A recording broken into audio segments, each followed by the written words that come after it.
Welcome to another edition of Lens Talk. So basically Sigma has announced a new lens, which is the Sigma 100-400 F5-6.3 DG OS HSM contemporary lens. Quite a mouthful.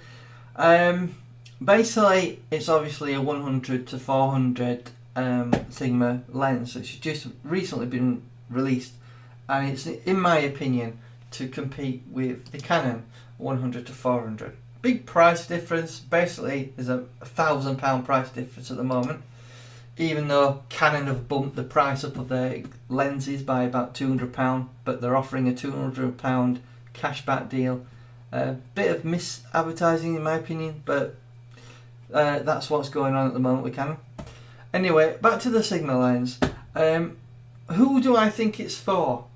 It's a good question, that, because obviously £800 seems a lot of money to me for a 100-400 zoom lens, especially when you can buy a 150-600mm 6.3 lens for the same price.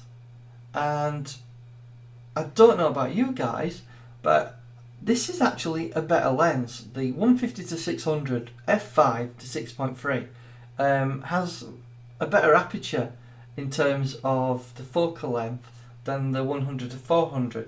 Obviously the 100-400 is going to be a lot shorter. Minimum focus distance is 160 centimeters. It's got a filter thread of 67 millimeters, 21 lens elements in 15 groups. It's also compatible with the Sigma dock. You can use a Sigma MC11 adapter for your Sony cameras. However, this is where I differ from a lot of people out there on YouTube, where they say it's a good performer to use third-party lenses on the Sony system. Let me tell you something.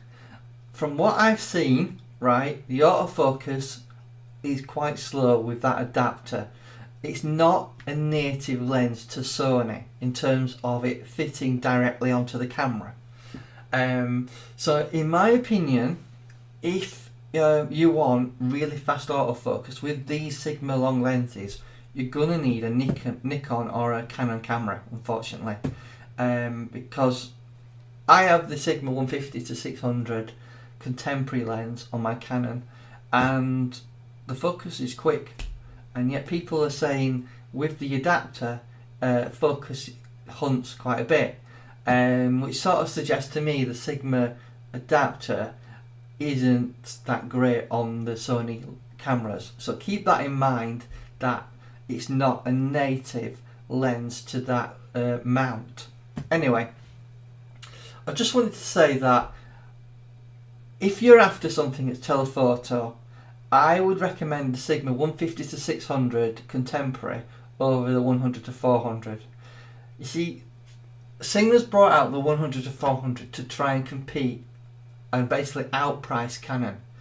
And it is my hope that Canon will lower the price of the 100-400 lens, because what I can tell you is this, while it is optically great, although I found the focus to be a little bit on the slow side, they have significantly increased the price. Within the space of 1 year, this has gone from £1,600 up to £1,853. They are offering a £200 cashback deal, but that's to try and entice people to buy it and then they get some money back. But it sort of gives the impression that they're offering a deal when nothing's really changed, except they've increased the price rather than keep it at £1,600. It's a marketing gimmick really to try and get you to purchase the lens.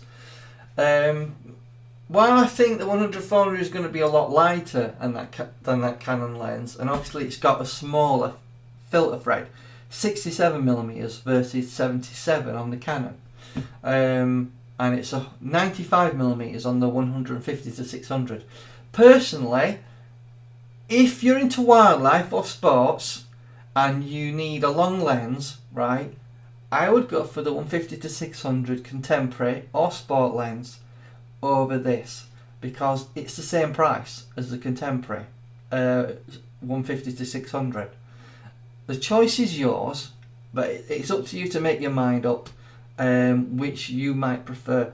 It's an interesting lens, don't get me wrong, but you think long and hard for what you need, and I hope you make the right choice.